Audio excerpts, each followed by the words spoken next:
అవునండి, ఇంకా వాడడానికి ఏం లేవు. ఫస్ట్ హాఫ్ కొంచెం పీక్స్ అండి, సూపర్ సినిమా. స్టోరీ కనిపించదు మీకైతే.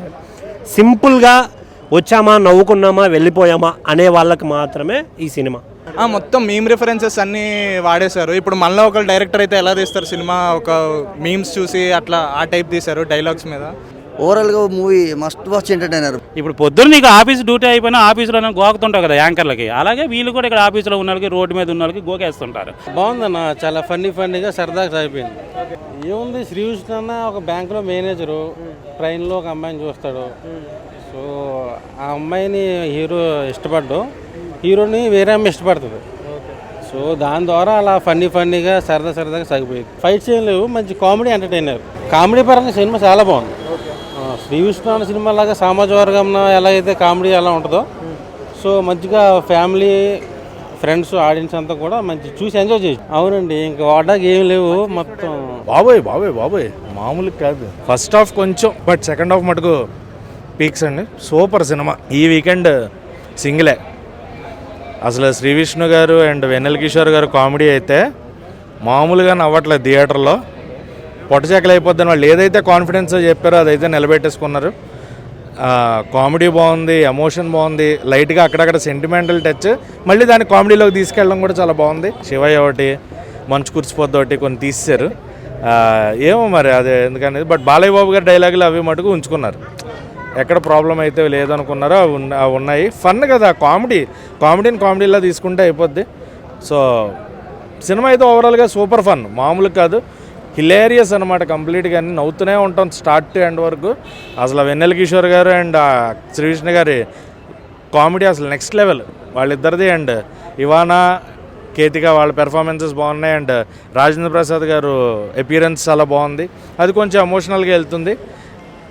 మామూలుగా లేదన్న సినిమా అయితే నవ్వుతారు అంతే. ఫుల్ ఫన్ కావాలనుకున్న వాళ్ళకి ఒకళ్ళు కాదు, చిరంజీవి గారు, బాలకృష్ణ గారు, నాగార్జున గారి పాటలు, వెంకటేష్ గారి డైలాగులు, ఆయన ఇమేజెస్ అన్నీ కూడా ప్రతిదీ రిఫరెన్సెస్ అందరివి తీసుకున్నారు. ప్రభాస్ గారిని, సల్మాన్ ఖాన్ గారిని కూడా వదలలేదన్నమాట ఆఖరికి. సింగిల్స్ అందరూ కంపల్సరీ చూడాల్సిన సినిమా అదైతే కన్ఫామ్గా చెప్తా. Throw out full of entertainment ఉంటుంది. మొత్తం క్రింజ్ కామెడీ కూడా కాదు, ఆ కుళ్ళు పంచులకి నవ్వి చచ్చిపోతాం. ఇందులో మెయిన్గా చెప్పాలి, వెన్నెల కిషోర్ అన్న కామెడీ అయితే అసలు టైమింగ్కి మెంటల్ ఎక్కేస్తుంది ప్రతి ఒక్కడికి, అంత టైమింగ్ ఉంది. ఫుల్ ఎంటర్టైన్మెంట్ ఉంది. కాకపోతే లాజిక్స్ లేవు, ఎక్కడ స్టోరీ ఉండదు, స్టోరీ కనిపించదు మీకైతే. సింపుల్గా వచ్చామా, నవ్వుకున్నామా, వెళ్ళిపోయామా అనే వాళ్ళకి మాత్రమే ఈ సినిమా. డైరెక్ట్గా అంటే చాలామంది అనుకుంటాం పెద్ద హీరోలతో కంపేర్ చేసి స్టోరీ లేదు అది ఇది అని కంపేర్ చేయగలిగినంత సినిమా అయితే కాదు. బేసిక్గా వచ్చామా, దాంట్లో ఉన్న పంచెస్ని ఎంజాయ్ చేస్తున్నామా, తీసుకున్నామా. ఇంకోటి కేతిక శర్మ గారి యాక్టింగ్ కావచ్చు, ఇవానా టైమింగ్ కావచ్చు, చాలా బాగా అనిపిస్తుంది. ఓవరాల్గా చూసుకుంటే బేసిక్గా కామన్ ఆడియన్గా చెప్పాలి అంటే త్రూఅవుట్ ఎంజాయ్ చేశాను. బట్ ఒక రివ్యూవర్లా చెప్పాలి అంటే ఎక్కడ స్టోరీ లైన్ అనిపించదు, చాలా బోరింగ్గా ఉంటుంది. అరే ఏదో వెళ్తుంది అక్కడక్కడ కామెడీ పండుతుంది అనే ఫీలింగ్ అయితే అందరికీ వస్తుంది. బాగుంది, చాలా బాగుంది. సో సామాజ వర్గం నా తర్వాత శ్రీ విష్ణు నుంచి ఆడియన్స్ ఏమైతే ఎక్స్పెక్ట్ చేస్తారో అన్ని ఎలిమెంట్స్ ఉన్నాయి. మొత్తం డైలాగ్ బేస్డ్ నడుస్తుంది, స్టోరీ ఆ టైప్ కాదు, dialogue Sri Vishnu style comedy పక్కా థియేటర్లో చూడాల్సిన సినిమా. మొత్తం మీమ్ రిఫరెన్సెస్ అన్నీ వాడేశారు. ఇప్పుడు మళ్ళీ ఒక డైరెక్టర్ అయితే ఎలా తీస్తారు సినిమా, ఒక మీమ్స్ చూసి అట్లా ఆ టైప్ తీశారు డైలాగ్స్ మీద. సో మంచి హిట్. నాకు సినిమాలో ఓన్లీ శ్రీ విష్ణు, వెన్నెల కిషోర్ వీళ్ళిద్దరే కనిపించారు. సినిమా మొత్తం 2 hours 7 minutes. మేజర్ ప్లస్ ఏంటంటే రన్ టైం చాలా షార్ట్గా, ఇంకొక 5-10 minutes ఎక్కువైనా బోర్ కొట్టేద్దేమో. చాలా బాగుందండి. అంటే కార్తిక్ రాజు గారు డైరెక్టర్గా స్క్రిప్ట్ తీసుకున్నది అండ్ డైలాగ్స్. ఈ సినిమా సెకండ్ టైం చూస్తే ఇంకొంచెం డైలాగ్స్లో డెప్త్ డీటెయిల్స్ ఇంకా డీటెయిల్గా అర్థమవుతుంది. ఈక్వల్ స్క్రీన్ స్పేస్ ఇద్దరిది, అమ్మాయిలది. చాలా ఇవానా గారిది కావచ్చు, కానీ మన కేతిక శర్మ గారి కానీ చాలా క్యూట్గా ఇంట్రెస్టింగ్ ఉంది వాళ్ళ పేరు. Throughout the movie non stop entertainer with మంచి ట్రెండింగ్ డైలాగ్స్. ఇన్స్టాగ్రామ్, ట్విట్టర్లో, మేమ్స్ పేజెస్లో వచ్చే డైలాగ్స్ చాలా బాగుంది. ఓవరాల్గా మూవీ మస్ట్ వాచ్ ఎంటర్టైనర్ భయ్య. ఇది లవర్స్ అంటే మంచి హాట్ సమ్మర్లో కూల్ ఎంటర్టైనర్, బాగుంది, మస్ట్ వాచ్ ఫిల్మ్. చాలా బాగుంది, చాలా ఎంటర్టైన్మెంట్, చాలా మేమర్స్కి బాగా అంటే మీమ్స్ని అలవాటు పడే ప్రతి ఒక్క యూత్కి మాత్రం బాగా కనెక్ట్ అయ్యే సినిమా, బాగా ఎంజాయ్ చేస్తున్నారు. శ్రీ విష్ణుతో ఈక్వల్గా వెన్నెల కిషోర్ క్యారెక్టర్ అయితే ఉంది.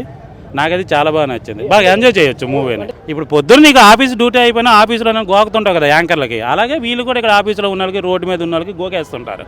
ఆ గోకడం ఎందుకు గోకుతారంటే, అరే నేను సింగిల్గా ఉన్నాను మింగిల్ అవ్వాలరా, ఎవడెవడికో అమ్మాయిలు దొరుకుతున్నారు నాకు ఎప్పుడు దొరుకుతుందిరా అని ఒక చిన్న ఉంటుంది కదా, అదే ఈ సినిమాలో మనకు రెగ్యులర్గా మనం ఏం చేసే యాదవ పనులన్నీ దీంట్లో ఉంటాయి. బట్ సిన్సియర్ లవ్ ఇది. సో ఆ సిన్సియర్ లవ్లో మనడు పడే కష్టాలు అవి ఎలా ఉంటాయి, అది ఏంటంటే కష్టంగా కాకుండా చాలా ఎంటర్టైన్మెంట్గా చూపించారు. అదైతే ఓవరాల్గా మనకు శ్రీ విష్ణు చెప్పే ప్రతి డైలాగ్ కూడా ఎవరినో ఒకరిని ఇమిటేట్ చేస్తూనే ఉన్నాయి.